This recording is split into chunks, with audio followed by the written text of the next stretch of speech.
All right. Welcome to the Create Your New Life Real Estate Training. We do here every year, every week at the powered by Brooks and Davis real estate firm. We are excited every week to get this show on the road. So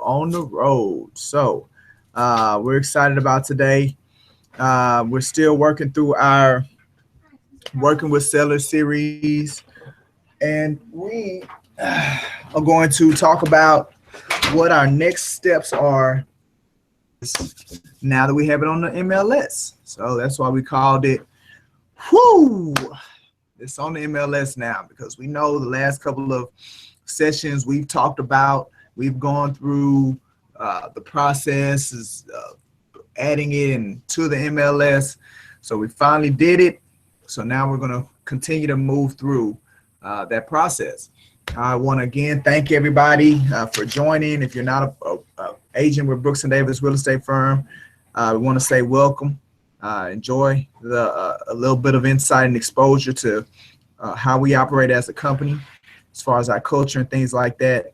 And if this is your first time, you just joined, again, welcome. We love. We do these every week. We come together and we talk a little business and we do a little training, and it's just our way of catching up. So let's look at some productions, kind of how we look at things every week. We started off with looking at the production. So we're going to do, well, matter of fact, before we do that though, every week when I send these out in the description, I add a little quote. So what I want to start doing is maybe talking a little bit about the quote. So like the one today I put was, money is only a tool. Money is only a tool. I got that quote from Ayn Rand, and the whole quote says, money is only a tool. It will take you wherever you wish, but it will not replace you as the driver. So as we continue to move to try to get money, to make money, we work hard to get it. We understand that money is a tool, money is a resource. A lot of people make excuses of why they don't strive for money or get money. They say that money is evil, and they give this negative connotation around money. Nothing's wrong with money. What you do with it is a problem, can be a problem, can be problematic. But the strive and the desire for money is not a problem.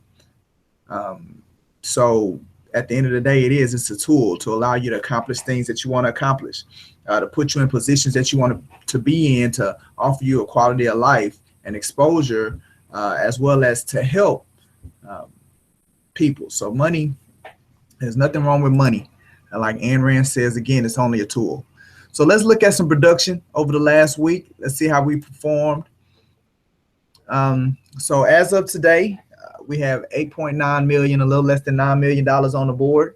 We had a couple of things close, a couple of properties closed. We had some things come off the board. So that's where we are, 8.9 million. Let's see where we're looking as far as our top five. So here's our top five, kind of the same, with the two Kims holding place, number one and number two spot. We have had some movement between Kendra and Mashana, and then Shirley is still rounding us out. But again, this is currently what our top five is. If you have any properties that are under contract that you got over the last 7 days, please send them to me, email them to me, so we can go ahead and make sure we get you added to the board, so we can see where you are in our top five every week. So we want to, Kim Stubblefield did have some new production, so we want to congratulate her for adding some stuff to the board, continuing to add to her lead. And so congratulations, Kim. We brought in a new agent. We actually want to congratulate her and welcome her. So Miss Yulina St. Mark signed up with us last week. So definitely welcome. We're always excited when we bring on new agents. So she's going to be a full-time agent. She's going to work really hard. We're going to work really hard with her to get her on track to be extremely successful in this business. So now let's take a look at I did that wrong. So let's take a look at our 60-day cycle. So where are we? is actually less than this amount. So this number should be here.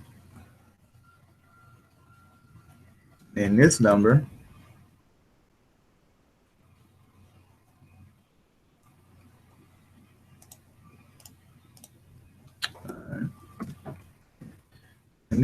is 994,500. So we're a little less than where we need to be as far as meeting our goal, just very small amount. So let's just work hard this week. So let's get over the hump. So let's get some stuff back on the board. In essence, I just need about a $50,000 deal. If I can get a $50,000 deal, then that take really, if I can get a $30,000 deal, then that'll take us to where we need to be. So over this next week, we need about $500,000 because we have to do about $500,000 a week to stay on pace of properties getting under contract.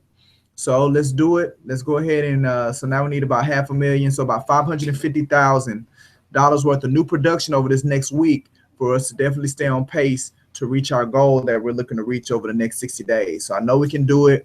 Again, just one more activity. If each and every one of us just put in one more activity, make one more phone call, schedule one more lead generation time here at the office, one more appointment, one more showing, knocking on one more door, calling one more person in our sphere of influence, sending out one more post, just doing one more activity will put you and doing the right activities, putting you in a position to where you can get somebody under contract. So we're going to keep pushing until we get there. We have our Monday lunch and learns.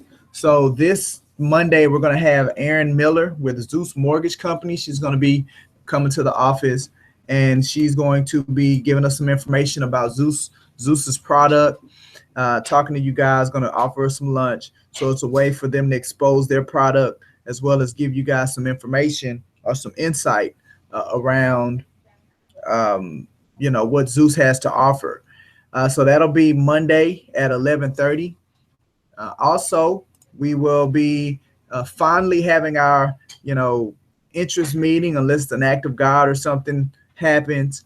We're finally going to be doing that this Monday, right after our meeting with Aaron.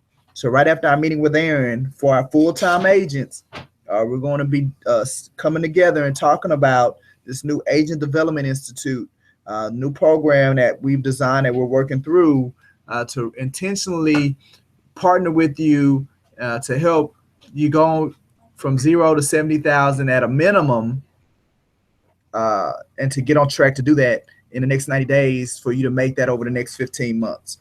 So we're going to be having that introduction here on Monday. Again, if you're full-time, I definitely recommend and encourage that you attend this because we're serious here at Brooks and Davis about you making money, right? Money is a tool, and we're serious about you making that money and getting that tool. So we look to see you on Monday if you are full-time. So the agent recruitment rally, we like to remind you guys of that every week. There's an opportunity for you to make mailbox money, for you to make a 5% override of a new agent that signs up with us. So like Yelena, she was referred. If she was referred, the agent that refer her will make 5% of all of Yelena's production. So that's a great motivator for you to set up some long-term or some consistent income on the side as you're working your butt off and as you're getting people under contract. You got somebody else that you've recruited, and now you put yourself in a position to where you can make some money off of their efforts as well. So please take advantage of the Realtor Recruitment Rally for you to put additional income in your pocket. Okay, again, great ways to do that is click on that link. So we have that link on our website that talks about career in real estate. So you can use that as a tool to really give exposure to what we're doing here. You can invite them to the Create Your New Life sessions that we do once a week. All I need is their name and email address, and I can add them to the email list that I send out for people that are not Brooks and Davis agents. So you can do that as well as attend them to our events that we have. You can even invite them to our Monday lunch and learns. They just need to RSVP. So just wanted to remind you guys of those things. All right, so now let's talk a little bit about some current happenings in the city, right? I always encourage you guys to read your magazine, right?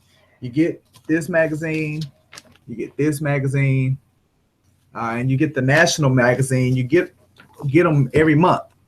So I encourage you to read them. There's great information that's in these magazines that you can utilize. When you're engaging with people, when you're connecting with people. So today, what I'm going to talk about is about another thing they do every month in the Houston Realtor magazine. So that's your new chair. If you didn't know, that's your new chair of HAR. But every month in the Houston magazine, they do a MLS update of the market. Because what I do know about you being in real estate is that first thing people are going to ask you once they realize you're in real estate, they're going to ask you, how's the market? That's what they're going to do. So every month you can stay up to abreast of the Houston market simply by just opening up this magazine and reading just this one article. Even if you don't read anything else in the magazine, if you just read the first 2 pages, 3 pages, then at that point you'll be updated on how the Houston market performed. And again, it's just based on MLS data. So I encourage you to do it. Now, another way that I utilize it is in sending posts and things like that. So this is a post that I sent out today. I sent this post out on my social media. So I sent it out on Instagram and sent it out on Facebook, LinkedIn. Again, just solidifying myself as an expert in this business. So the article, the one thing that I really want to point out about the article is that it talks about how explosive November was. And see, so contrary to I guess common thought, you would think that during the holidays that the market slows down. So we talk about these holidays, we talk about these seasons, and common thought would be the market slows down during the holidays, right? So, and not just from you all standpoint, but from a standpoint of the consumer base, the thought is that going into November, going into December, activity slows down. I actually talked about this some sessions ago. I can't remember, but I know I talked about it because it was in Tierra Grande, and it spoke about the different cycles of different metropolitans in the state. And one of the things that it showed about Houston was that our season is a little different than common thought. Is that our November and our December are actually pretty good, and then we tend to taper off a little bit in January and February. So this article actually confirms or reconfirms what we read in a different article, and just how our industry and how our market, our specific metropolitan performs when it comes to activity, right? So what you see here in this one is that November, we had great gains year over year in November. So November, we did $1.8 billion of activity, which was 28% greater than the year before. We see that the median house value jumped almost 10% to $222,000. So what that means is that at a price point of $222,000, you have an equal amount of homes valued less than that and an equal amount of homes valued greater than that. So that's median, right? But we also see that the average sales price jumped almost $20,000 year over year to where we're sitting at now, an average home price of 281,000, almost 282,000. That's average home price in the city of Houston, average, right? So, and that's great knowledge to know, because as you're working with individuals that are looking in the 150,000 range, 170,000 range, you have to get people to understand that at those price points, that's well below average, right? And I don't think people connect those dots, because it's very challenging in those price points as far as when it comes to inventory and things. But people have to understand that that's, you know, that's well below average. $170,000 is well below average. Like, that's first time home buyer prices. And definitely if you go under 150, 100,000, those are well below average prices. The average home in Houston is 282 when it comes to a price. And this again is where you get that information from. It's not a matter of you making that stuff up. This is in black and white. So the average is 282. And then in November, we sold almost 7,000 properties. Almost 7,000 properties were sold in November. So I looked at, this one. I looked at this slide right here. But then when you go here and you look, now this also was in the article, and it did a breakdown, a demographic breakdown. And see what this does, again, gets you to understand as you're building and creating your business, and as you're working with clientele, and as you're setting goals, you need to understand that it isn't just about the market as a whole performing. The different segments within the market perform differently as well with these different price points. So one thing that really stands out, if you pay attention, is that anything less than 80,000, really anything less than 150,000, those sales decreased, right? And the lower you go, the more that it decreased as far as amount of properties that sold in that price point. So when I see something like that, what does that tell me? So that tells me, if I'm working with a client that's looking for anything under $150,000, that there's probably not an opportunity to purchase, because there is no inventory in that price point, because there isn't anybody building brand new homes in that price point. So the people that are looking in that price point are either not buying because they're not seeing, they don't like the type of quality or condition of home that is available to them, so they're not buying it, and they continue to rent. So, again, there's great opportunity, in my opinion, if a person can build brand new under 150,000, because there's strong demand. There's strong demand in that price point with little to no options in that price point. All right. So then when I go between 150 to 500,000, now you see that's where the sweet spot is, because between 150 and 250, sales increased almost 30%. And then between 250 and 500, sales increased almost 50%. And then now the luxury markets come back, because for multiple months prior to today, the luxury market, and if you don't know what the luxury market is, that's 500,000 and above is considered luxury. The luxury market had been declining and decreasing multiple months leading up to today. And then all of a sudden we see that bad boy just jump to 32%. So there was a 32% increase in luxury homes that were purchased over this last month. So it's a major increase. So we see major increase of home sales of anything above 150,000. So that's kind of where your sweet spot is. So that's where you want to be.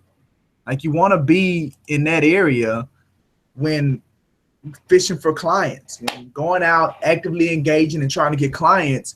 You have to tell yourself, when it comes to devoting your time and energy, you have to tell yourself that based on these numbers, anything under 150,000 is going to be challenging.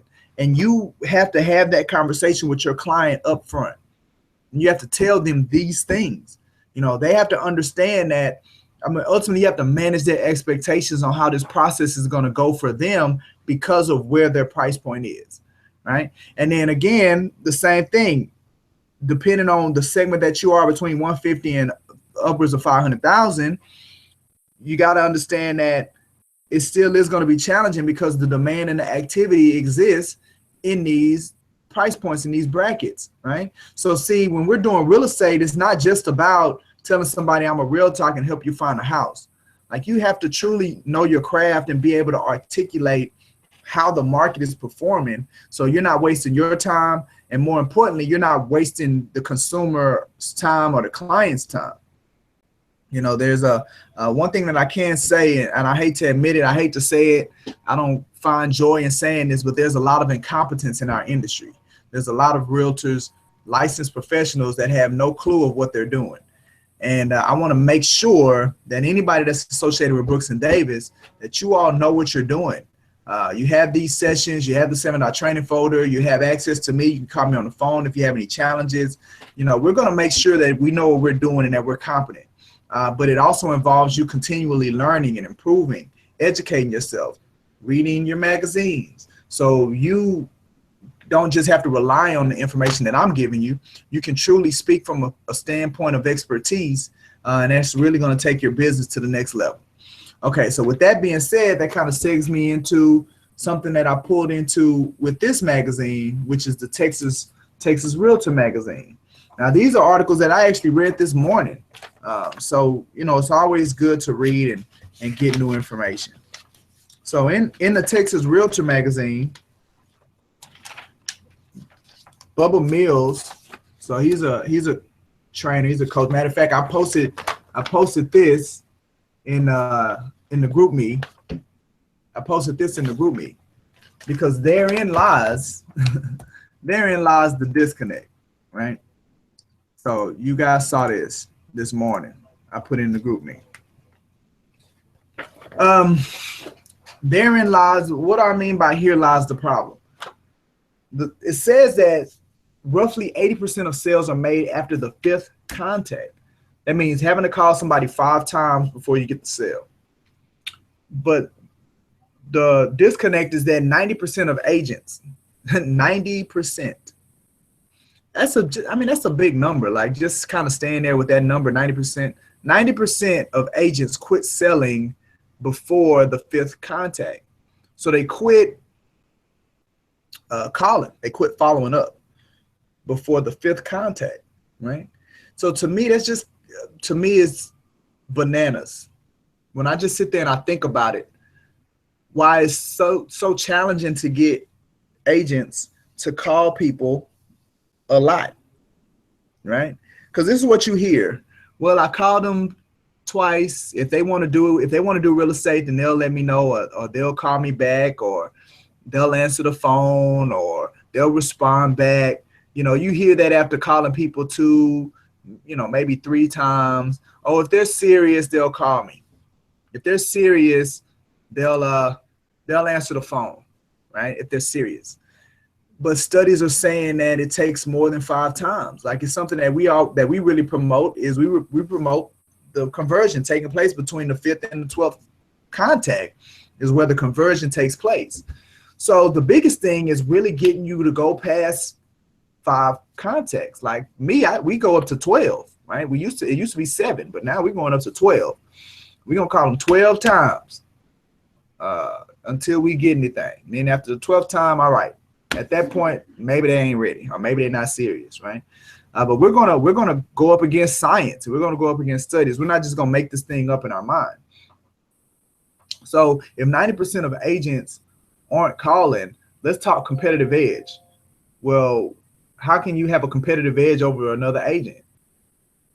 Call or contact more than 5 times. Like, it's so simple. It's so easy. Like, if you want to set yourself apart from the other 35,000, I think that's the most recent number now, is it's 35,000 licensed real estate professionals in the Metroplex. So if you want to separate yourself from the other 35,000 agents, one thing you can do is just, when you get a lead, call them more than 5 times. When you're calling a for sale by owner or somebody, you got to touch them for more than 5 times, right? Regardless of what they tell you. I don't want to be bothered. I don't want an agent right now. I'm tired of y'all calling me, blah, blah, blah, blah. Figure out a way to where you can stay connected to them, to where you can touch them at least 5 times or more, because you greatly increase your chances of converting that person into a client. So with that being said, here's my plea for you all to take advantage of the lead gen time that we have set up at the office, because we get a lot of leads on a monthly basis, whether that's from our signs that we have out, from the internet, HAR, Zillow, OpCity, Redfin, agent referral. We get leads that pour into this place on a daily basis. And we have it set up now to where all you have to do is call April and schedule a time slot, and you can come in and you can work these hundreds of leads that we have on the hot board, and you can convert, right? All we ask is when you're here, you be effective. And what does effective mean? It just means that you make at least 9 calls, whether that's a phone call, whether that's an email, whether that's a text message, whether you look them up on social media, but you reach out to them, you get them, and you do at least 9 of them an hour, which is real easy to do. Like we've had agents come up to the office, and you know, if you're doing 9 an hour, that's 18 total calls or dials. We have agents that's an agent that did 39. She did 39 dials or calls in a 2-hour period. And why was she able to do so many? Because when she comes, she's focused, right? She doesn't get caught up in the distractions. She doesn't get caught up in what's going on around her. She comes in, she knows what she needs to do, and she makes those phone calls. And what she does when she's talking to them, she converts them to where she's working with those people. And then she's getting meetings. So conversions and meetings. So we look at contact, we look at calls, we look at contacts, so people that you actually talk to and engage with. We look at conversions, the people that said we're going to use you, and we look at consultations, like who scheduled an appointment and agreed that they would work with you specifically. So you have an opportunity. There are 4 slots every day in a 5-day period. So that's 20 slots, 20 available 2-hour slots for anybody to pick up and come in here and do some lead generation. And I know you guys hear this. Do you give leads? Well, you may not hear it. I hear it a lot when I go teach people and I go talk to agents and agents that are just getting their real estate license and things like that. The first thing they want to know is does a real estate company give leads?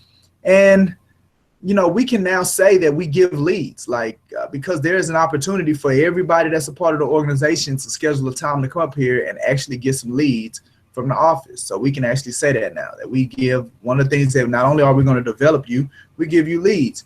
But again, even with giving you leads, if you don't know how to work the lead, if you don't know what the steps are, if you're not trained on how to take a lead from call to closing, if you don't know how to do that and navigate that process, then us giving you leads is a waste of your time, waste of our time. We're doing a disservice to the lead that we're giving to you. So, you know, that's why we really we started focusing first on the developmental side of things. And then now we're in a position to where we have the developmental side of things, and that's moving, and we have the platforms and stuff in place. But now also we have the opportunity for you to come in and get some leads. So I encourage you all to take advantage of that opportunity. So what are some of the other things that Bubba talked about? So the gist of the article was, don't fear the phone, that so many agents are afraid of getting on the phone. So these are some of the things that he said, and I'm just going to say them real quick, and then we'll go on to working with the sellers. So one of the things he said was to get crystal clear on your purpose for the call. So what does that mean? So, you know, we have an agent that they call probate leads. So when calling a probate lead, you need to be clear on why you're calling the lead. You're not calling the lead to convert them to use you. Like I say it all the time, your reason for calling somebody is not to get them to hire you. What your purpose for the call when you call them is to get them to meet with you. You just want a face-to-face. You don't want them to make a commitment. You don't need them to make a decision to use you. You don't need that. You just need to get in front of them. And then in front of them, at that point, your purpose is to get them to hire you, but not over the phone. So she's calling the probate leads And again, her purpose is to get in front of the people. So her script is geared around, you know, looking at the property first, just get an idea of if they want to sell or not, right? And that's a quick phone call. Hey, this is Michael G. Davis, Brooks Davis Real Estate Firm. I see that you're the administrator over so-and-so's estate.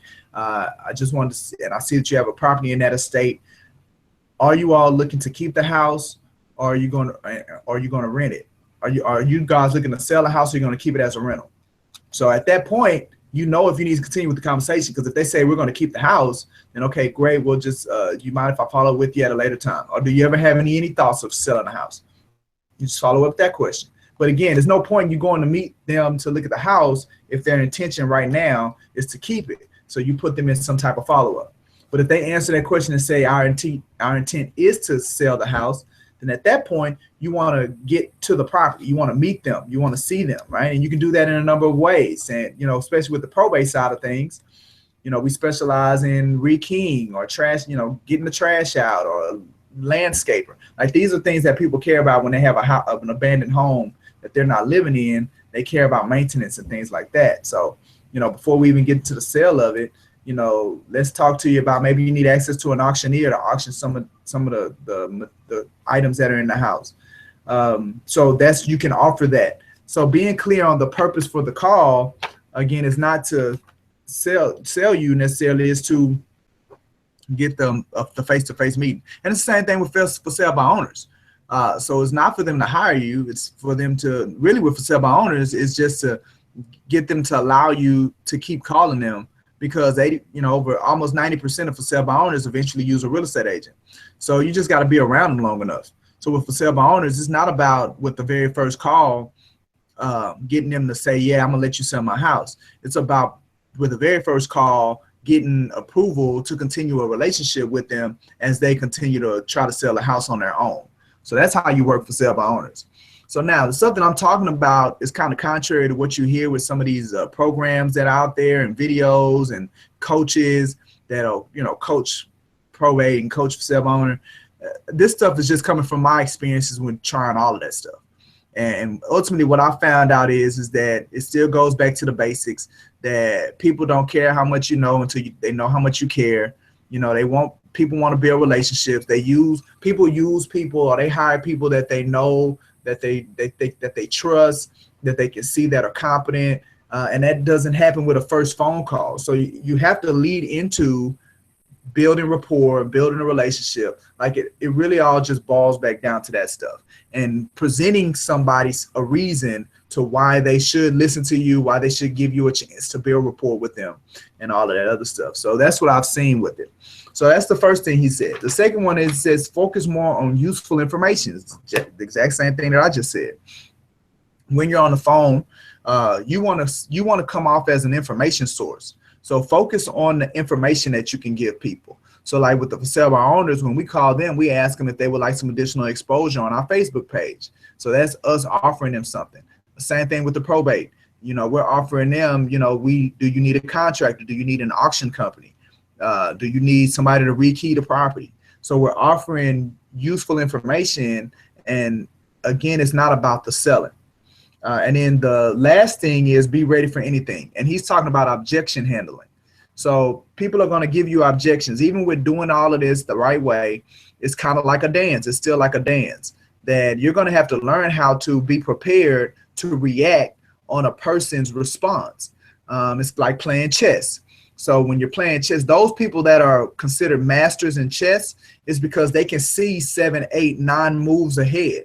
From where this move is, they can mentally play the chess game between their opponent and see 8 moves ahead. If I do this, then they may do this. And if they do that, then I'm gonna have to do this. They can do that thought. So it's the same thing when you're on the phone and you're working with a new client. You have to mentally ask yourself, when I ask this may be their response. And when they respond this way, this is what I'm gonna say.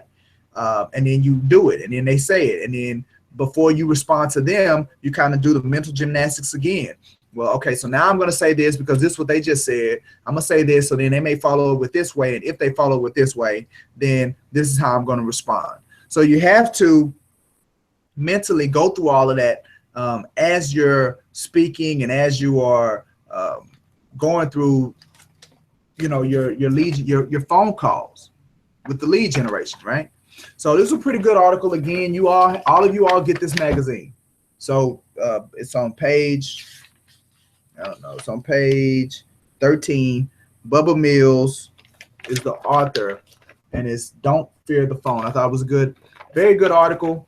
And again, I encourage you all to come take advantage of the lead gen that we have set up at the office, so you all can get some leads in and get busy, right? So we can get some more stuff on the pending board. Okay, so let's jump into our continued conversation about working with sellers. All right, so for those that are new, just give you a real quick catch up real quick. So we're 7-Training folder. So with the 7-Training folder, we are going to, this is where you access everything, right? You access everything in the 7-Training folder. In the 7-Training folder, we're in the process for working with sellers, right? We're in this process right here. And this is the series that we've been in here for months. Okay, so once we go to the process for working with sellers, this is the actual process that we're working off of, right? This is the written process. You want to, in any of these processes, whether it's working with sellers, working with buyers, with tenants, apartments, always start with the document, the written process, right? And the process is just the breakdown from the initial phone call all the way to closing, right? So this is what we've been doing. This is kind of what we've been walking through. Remember, when you're looking at this process, the items that are in bold are forms that can be found in these different folders. So, you know, these folders are in numerical order as where they are in the process. So clearly lead generation is the first folder, and inside of there you have your listing pre-qualifying sheet and your pre-qualifying questions, which are the same things that are in bold on the process. So you know you have that in there, and then the second thing is the initial property consultation, and it has all your forms in there, and you know that we've kind of walked through this thing, and this is how we prepared. These are all the forms that you need to take on your pre-listing consultation. So that's how you use this process. So far we've gone through lead generation, the initial property consultation. We've gone on that consultation and done the listing presentation. We've got this employment agreement signed, so we've gotten hired. We've gone and done our initial characteristic appointment, to where we've gotten the pictures and we've got the dimensions and put the sign out, put the lockbox out. So we've done that with the initial characteristic appointment. We have completed the initial characteristic appointment, and these last 3 videos, not excluding last week's, because last week's we talked about the Brooks and Davis story, but the previous videos prior to that, we went through adding it to the internet and internet support. So remember, we looked at these. So we looked at our checklist. Remember, we were going down our checklist, and what I did this week was I put X's, because based on where we are today, we completed everything up to this point, right? So I put X's because remember, this is the checklist that you want to put on your property folder as you're creating the folder for your new client, your new listing client. So we put X's on all of the areas that we've already accomplished, right? All the way up to placing it on the MLS, which is what we've done. We've placed it on the MLS. So what we're doing now is that now that we have it placed on the MLS, we're going to start talking through the other items that go once we put it on the MLS. All right, so in placing it on the MLS, we're at servicing the client. So this is the stage that we are in the process, servicing the client. And we've done the initial characteristic appointment. All right, we've done the preparing to be added to the internet packaging. And right, so we're here. We're not at reviewing offers yet. Okay, so we're preparing it. All right, this is the process for preparing it. We did that. So again, I'm going through it because we've already talked about this. You just need to go through the past videos, through the series, and see it. So we've done that. All right, we've packaged it for it to be ready to go on the internet. and HAR. And now what we've been doing is that we're working on this process. Okay, so the one that I've been using is the single family. And I know last time we tried to do this thing by just clicking on it on the screen, but man, that thing was giving us a hard time on viewing it. So I'm going to download it, and then once it comes up, I'm going to open it, and then we're going to go to the next section of the form. Now, I want to reiterate this in this video. These are the processes that our team uses. So there are things, there are going to be many things that will not apply in your business, because there are things that I have, there are luxuries that I have that you don't quite have yet. I have a transaction coordinator. I have a virtual assistant. These are things that you don't have yet. Just know that if you don't have a transaction coordinator, you don't have a virtual assistant, those are activities that you're going to have to do, right? I don't have to do them because I have these people that I've hired. You're going to have to do those things. Or so I need you to see that sometimes when it's adding a client to this spreadsheet or in this Dropbox folder, that stuff doesn't apply to you, because that's the way for us to stay connected with those positions and those roles with our team. Okay, so I want you, as you're reading the process, I want you to keep that in mind so you don't get confused, right? This is what I told one agent. I said, look, if that part of the process confuses you, then 9 times out of 10, it probably doesn't apply to you. So I'll reiterate that. If you're reading these processes and you get confused or it doesn't make sense for you to do that, then that probably doesn't apply to you, because again, these are the processes that we created for our virtual assistant and our transaction coordinator. All right, so here's the process, right? This is one specifically for if you're putting it on the MLS as a single family. Now, we went through all of this, so I'm not going to go through it again. But what we're going to talk about today will apply to all of the property types, not just single family. So this stuff right here that we're going to talk about today are things that you're going to do, whether it's a regular sale, whether it's a townhouse condo, whether it's a land or lot, or even whether it's a rental, you're still going to do these same items. Okay, so now what I'm doing is I'm scrolling through the process. We did all of that. We've done all of that. We've uploaded the pictures. We've uploaded the documents. So we did all that last week or 2 weeks ago. Okay, so now we're here. Now again, remember, this is going to be the same for all property types. So now that you have the property on the MLS, the next thing you want to do is that you want to email the client a copy of the MLS write-up. All right, now why do you want to do that? Listen, people want to know that you're doing something with their property. And if you go silent, or if you go quiet on them, they get worried. So you definitely want to put mechanisms in place that automatically communicate things, right? So now we're going to start talking about what some of those things are, right? And here, let me show you this as we're going through this. Let me show you where we are on this checklist, right? So right now we're at submit MLS write-up to client. So that's where we are on the checklist, what we're talking about today. I just want to pull that up. So you want to set things up that automatically gives your client from the get-go an idea of you working the deal, working the property.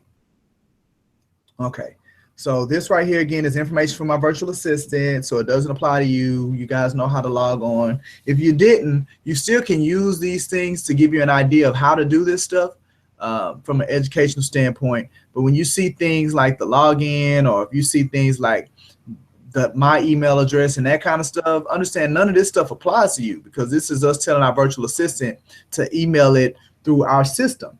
And understand you're dealing with somebody that's in a different country, you have to be extremely detailed on what you tell them, right? But in essence, with this email that we send out, all we do is we put, now that it's on the MLS, we search for it, we pull it up, we click on email listing, and then we, in that, the email that comes up through HAR, this is just the information we put in there. So where you, in the to box, you will put the client's email address, obviously. In the from box, you could put your name, right?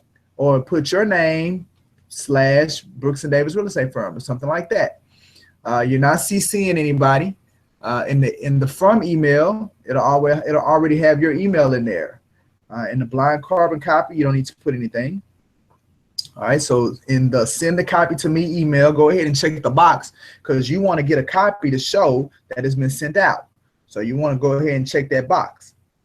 In the subject type, in the subject, you're going to put internet / MLS write-up in their address so they'll know what they're receiving. They're receiving their internet write-up. And then you can actually use the same text. All this text here, you can use the same text. Just copy and paste it. Put their name, it's your MLS write-up, and all you got to do is just change the signature line. But it'll apply for you.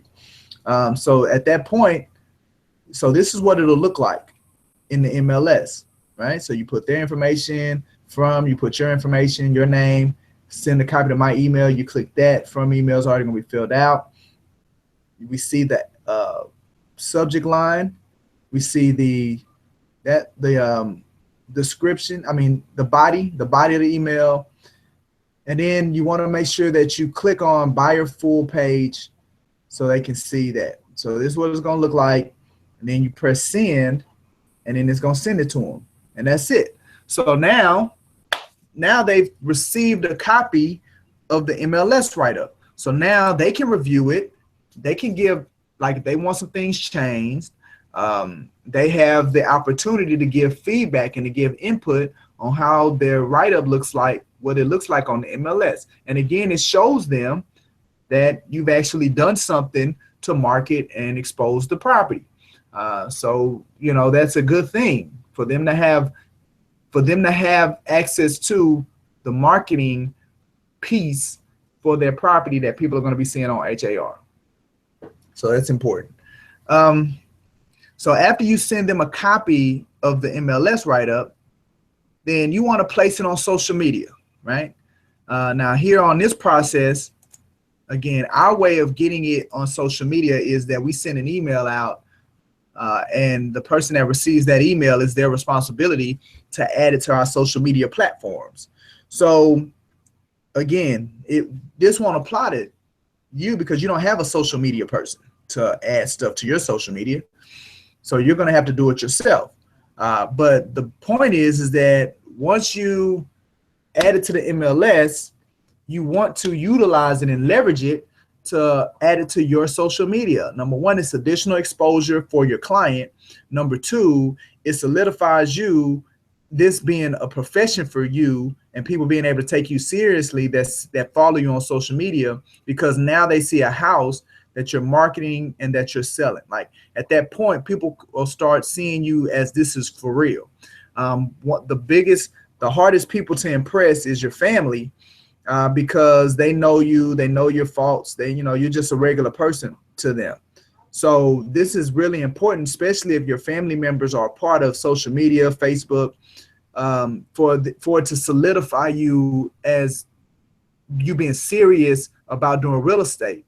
This will really help them with how they receive you, as you being your profession, when they see you add a property that you're listing onto your social media. So it's very important that if you have a Facebook, if you have a LinkedIn, if you have a Twitter, Instagram, put your listings on those mediums for those audience members to see. So it's very important. And you can, you can add the link, the same link that you sent to your client. You can take that link and you can have it to where people can click that link and it'll take them to the MLS write-up through the consumer site. So you can do all of that in social media. Or you can go and you can use a platform or software like Canva or some other software that'll allow you to create a template for free. You can use Publisher, or just create your little flyer, and then you take that flyer and upload it to your social media. You can do that as well. But the point is that you need to market and your property on your social media. It's very important. Okay, so then what's the next thing? All right, one of the what HAR allows now, well, not now, but it's this thing called market insight. So again, this speaks to a way to keep your client informed and engaged on the activities that are happening in their area. And you can do it automatically because, again, there's only so much time that you have. And until you get to a point to where you can hire people, you have to utilize systems. Or even when you get to a point where you can hire people, you still want to utilize systems, and then you can utilize those people to do what the systems can't do. So market insight is something that automatically gives data and presents data and emails it to your client. Again, another communication tool. So the way that you create your market insight is that you'll log in, and then you go to your main list, you click on it, and then it'll give you an option to create a market insight. You click on that, and then you fill in the parameters. Now, the parameters that I have our virtual assistant do, they put in the email address, they put in the first name and the last name of the client, and then they choose which market insight tool, right? So the market insight tool that we use, I believe, is the listing traffic report. So it's all of them, actually. We click all of them. Matter of fact, see, that's what it says. Leave all boxes checked. So we leave them all checked. They get everything. So then step 3, we plug in, we tell them the distance, 1.5 mile radius of the listing. And then the property type, single family, prices plus or minus 5%, square feet plus or minus 250%. And then we check the box weekly update and Tuesday.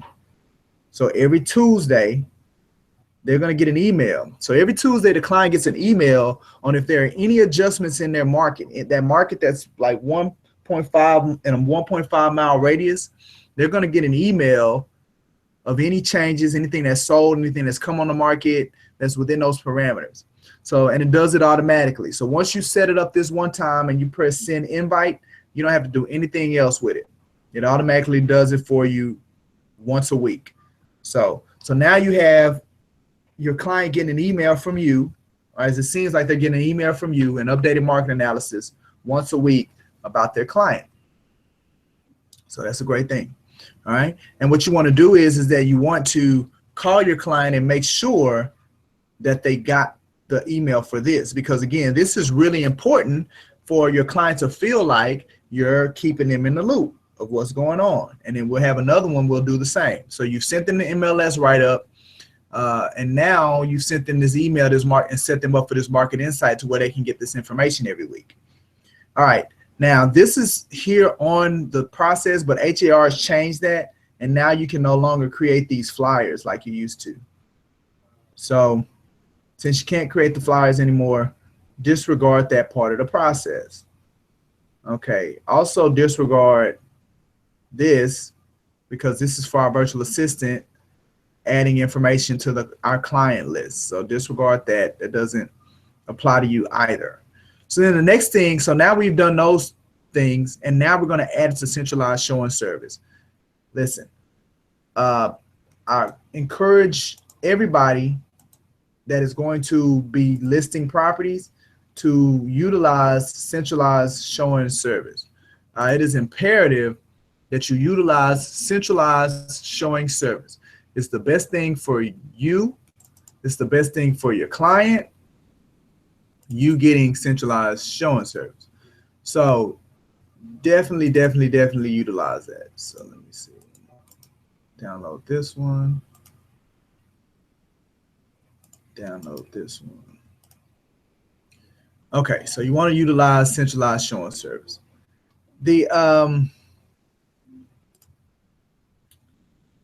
So for those that don't really know about centralized showing service, what it does is it'll handle the showings for you. It'll take the phone calls. It'll schedule the times with the client.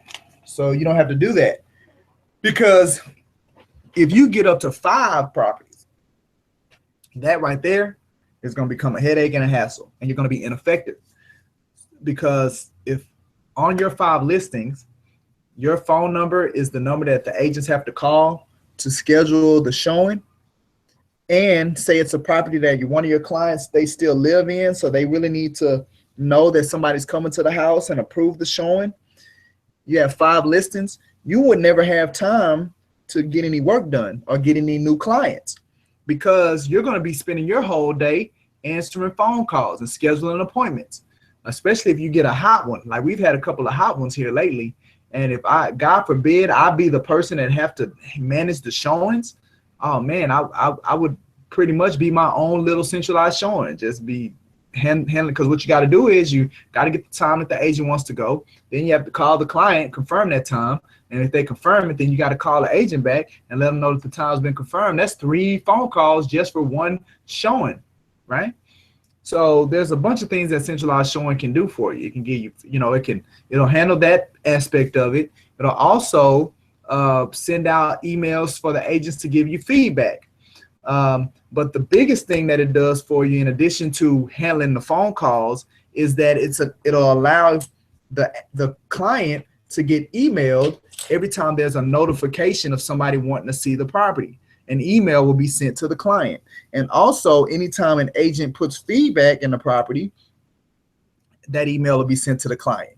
So now you have another way of staying in communication automatically without you having to be a part of the situation.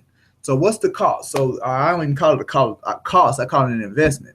So what's the investment for centralized showing? Well, it's only $40 one time per property. This isn't a commercial for centralized showing. I'm just telling you that's the one that we use. It's $40 per property, or if you have a bunch of properties, you can get on a monthly invoicing with them. So we do monthly because of the amount of listens that we get per month. So but it's $40. It's the best $40 that you'll ever spend. Trust me on that. And it's just one time, and it stays on there however long you have the property until you sell it. So now you have the email went out to the client of them seeing a write-up on the MLS. That's gone out to them. Now you've also set them up with the market insight. So once a week, if there's 0 activity, they're at least going to get 1 email per week from you concerning that.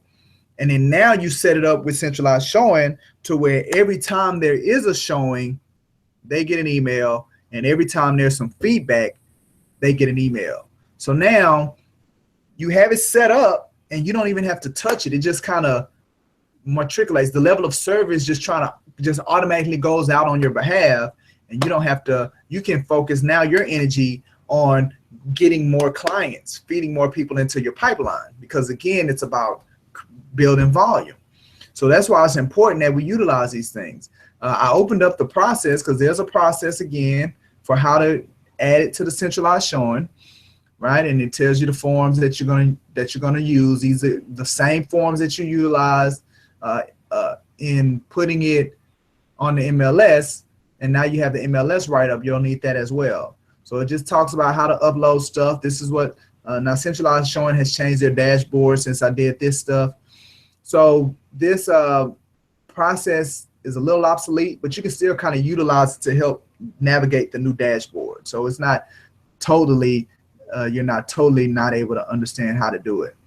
But because again, my virtual assistant still uses the same process in doing it. So that at that point, you've set it up, you've gone through all of the places for it to properly be set up on centralized showing. And so you guys can use this process to help you be familiar with how you can set it up on centralized showing as well. Okay. So so now we have it on centralized showing. So we go back to our checklist. What have we done? So we've placed it on the MLS. Okay. We've submitted the MLS write up to the client. Okay. We've added it to centralized showing. We placed it on social media. All right. Have we created a listing flyer? Again, you need to create your flyer as a way for you to add it on social media, or some people like to put flyers on the property. I don't really do that. What I found is that the flyers get all dirty and jacked up, and you get grass and stuff in the little flyer boxes, and only people that ever take the flyers are the neighbors a lot of times. But if that is something that you want to offer as a way of a level of service, it's something that you can do. You know, just have your listing flyer. So we've done that. All right. We've created the market insight. We've done that already. All right. So then the last thing here, or the last two things, is adding it to Craigslist and adding it to GoSection8.com. So Craigslist, there's a process in there as well when it comes to Craigslist that again, you guys can help, that you can utilize to help navigate you adding your property to Craigslist. So Craigslist is also a good place for you to, number one, give your client some additional exposure, as well as give you some additional exposure as well, because we've picked up plenty leads off of postings that we added to Craigslist for sale. So Craigslist is a viable mechanism or avenue for you to market the property, as well as for you to market your service to lead generate. So that's the great thing about listings, is that you can use your listings to help bring you more business. Again, it's like you being the owner of the shoe store, right? You own the store, you own the brick and mortar of the building. You go get those shoes, you bring them into the store, and now the people that are wanting to buy shoes, they come to your store. So that's how it is with real estate. A lot of us don't really design our business that way, though. So we have a person looking for a house. So instead of us going to get a house to draw people to us, we just go try to find a person that's looking. That's why Zillow is able to get all the leads, and the internet gets leads, and we get leads, and listing brokers get leads, because we control the product that the buyers are looking for. So because we control the product that the buyers are looking for, they call us, they come to us, they ask questions from us. That's how we get the leads. So you take your listing and you put it on Craigslist and social media and HAR and all these things, and now you've created the store that's going to draw the people to you and draw the leads to you, the buyer leads to you. Okay. So all right, so that's why it's important to utilize Craigslist. All right, the other thing that's on our checklist is GoSection8. So GoSection8.com is a good place for your rentals, right? So when you have because it's kind of, the process is really similar. The process is really similar when it comes between rentals and houses you're gonna sell. So you have people that they don't want to sell the house, they want to put it on the market for lease, and you can use the MLS to do that as well.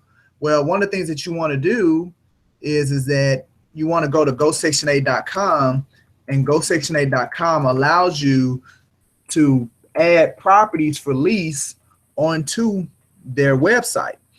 That's the place that Section 8 encourages their tenants to go to find properties that landlords are willing to accept Section 8. See, right now, one of the biggest challenges with Section 8 program is that there's not a lot of landlords that are willing to accept Section 8 clients. There's this stigma around people on Section 8 to where there's a lot of landlords that are afraid and don't want to be bothered with Section 8 clients. So what does that create? That creates great demand. So there's great demand in the Section 8 space for landlords that are willing to rent to Section 8 clients, to the point of Section 8 is paying higher than market value rents because it's such a demand. So if you have a client out there, an investor out there, and he's looking to make some major cash flow, your recommendation to him needs to be, you need to get some rental property, you need to put it on Section 8, and you need to let me help you buy the property, market the property on Section 8, and get the tenant in there for you, and even property manage it for you. Like, there are 3 ways for you to generate income through that one relationship with getting the right investor. And if they want to do multiple purchases, then that's multiple ways for you to make money through that one client. So go section8.com. So in addition to you putting it on the MLS and saying that you accept Section 8 clients, you'll also put it on Craigslist and show that you accept Section 8 clients. And then you'll put it in go section8.com and show that you accept Section 8 clients. So you definitely want to do that. There's another thing that's on here as we continue to go through the list. So the listing binder, I would recommend that you create a binder for yourself. So, as you do get phone calls from agents, they have questions about your properties. As you start building volume, you're not going to remember every single item about every single one of your properties. So it's good that if you have a little binder of all your MLS write-ups that you can refer to as you're either taking leads that are coming through on your phone, or you're answering questions for agents, it'll be easily accessible for you. You just pulling that binder up. So I do encourage the listing binder. And if you want to see an example of one, you come to the office or just call me and I can show it to you because I'm in the office now. But you can see what our listing binder looks like. For you all that have come to do lead generation, you already know what it looks like because you utilize that as you're answering the questions of the clients that call into the office. So I do recommend that you get a listing binder. We have a listing board in the office. I think it would be good for you to get a little small dry erase board and start writing your listings on that dry erase board in your office. And it gets more of a motivating factor. You see that you're being productive, so you'll get more energy, get energized, and then you'll want to do more deals. So I do recommend that. Open houses, broker open houses, public open houses. I don't automatically recommend off top that you do open houses for, with clients. Now, again, an open house is a good way for you to market necessarily yourself, not really the property. Well, I mean, you can, but you have to do it the right way. And we'll just kind of have to have a conversation off site. About that specifically, the open house piece, and how you should utilize it and do it to where it's effective for you as well as the client when it comes to open houses. There's some other things that's on this checklist. I'm gonna finish this checklist out. So next week we'll be talking about, what do you do once you get the property under contract, you get a buyer. All right. So there are some other things that on the checklist that I kind of recommend, I recommend that you do, I think will be good. One is the weekly client call. Although you have the automatic things set up, like you have the market insight, you have the notifications from centralized showing, you have that stuff set up. It would be good, if you could once a week, just kind of touch base with the client, see if they have any questions, to kind of just kind of gauge their temperature to make sure that everything's all good. So you don't have any surprises coming down the pipeline as far as, them being disappointed or something. So, you could do that once a week, that weekly phone call. And maybe every fourth phone call you can throw in there if they, ask them if they know anybody that's looking to buy a house or sell a house or invest in real estate that you could help them with. So every now and again, you can throw that in there and ask for a referral from them as well. The green sheet ad, not necessarily good for trying to sell a house, but definitely really, really good for renting a property. If you have that same landlord wanting to do Section 8, then I would highly encourage him to market in the green sheet. Now, I'm not telling you to pay for it. I'm telling you to present this as an option for them. Let them know that you'll put the ad together, you'll set it all up, but they would be paying for it. So the green sheet ad, you can run them every 2 weeks. I would start off with 2 weeks and see kind of what attention you get, the volume of phone calls that you get. So the green sheet ad is very good as well. We talked about taking the flyers to the flyer box or inside the house. Taking flyers, if you are going to put it on Section 8, go section8.com. I think it would be good to take some flyers up to the Section 8 office, which is over there off of, they actually have the City of Houston Section 8 program. Their office is off of Fountain View. But then you also have the county. The county has a Section 8 program, and they're actually over here by the office, the Harris County Housing Association. So a housing authority. So that's a good place to take those flyers. You know, you might have to do a market analysis, you know, maybe every month, every couple of months, just to make sure that you're not getting priced out. I would say every 90 days, just make sure you're not getting priced out. And then we talked about price adjustments.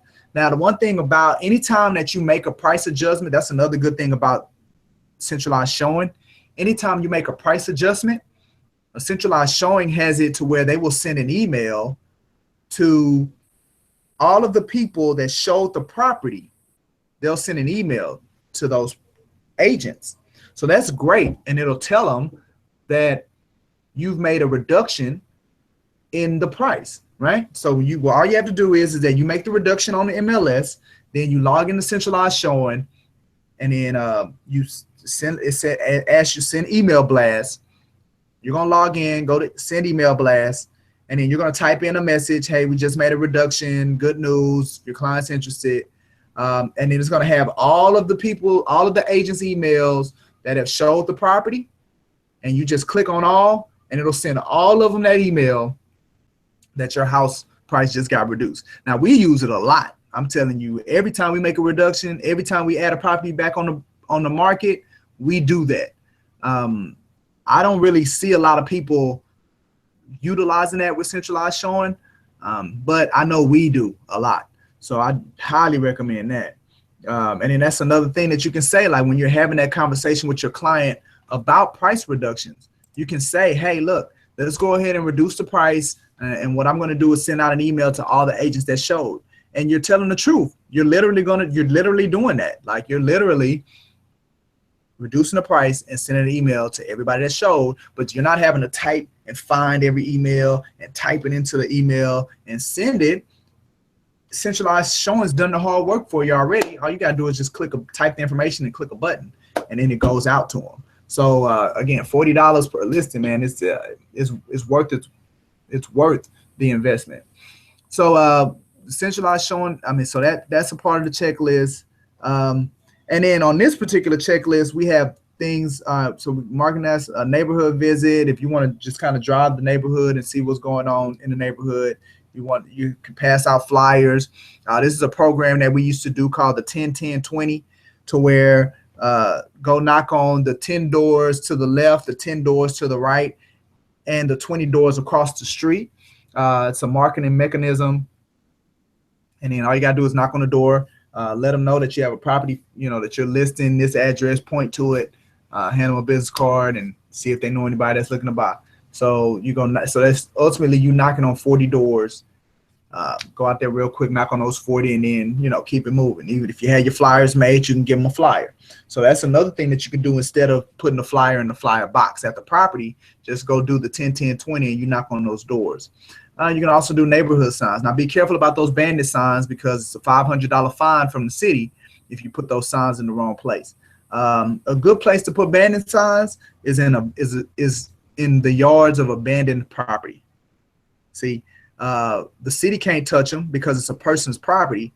That person, but they can't fine you. They just take it and throw it away. So if you have a house in a particular neighborhood and you want to put some signs out about a property that you have for sale, see if it's any abandoned properties in that subdivision and put those signs in those yards. And then you wouldn't have to worry about the city. Okay. The stuff in the gray is for short sales. If you had a short sale, so that's another conversation that we could have offsite. If somebody wants to utilize that part of the checklist and they have questions about it, then we'll just kind of get together on it.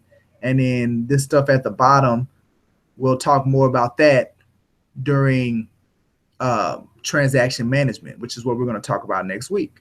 So now we've kind of done it. Like we've marketed our property. We have our property on the market. Like we have it in on internet support. We have it on the internet. We're giving it exposure. We have it set up to handle the showings and things like that. We've really placed our client in a good, strong position as far as us being able to navigate the sale of their property. So that's where we are now. And now we just need to get us a buyer. We're marketing, push it until we get us a buyer and get it under contract. All right. So with that being said, that's all I have. Do you ladies have any questions or any comments about anything that I talked about today that I can go over with you, or any stuff that you have going on personally that you just want me to coach you through? We can do that as well. Looks like the sun's coming out a little bit, so maybe we'll get a little bit of sun today and cut out some of this rain.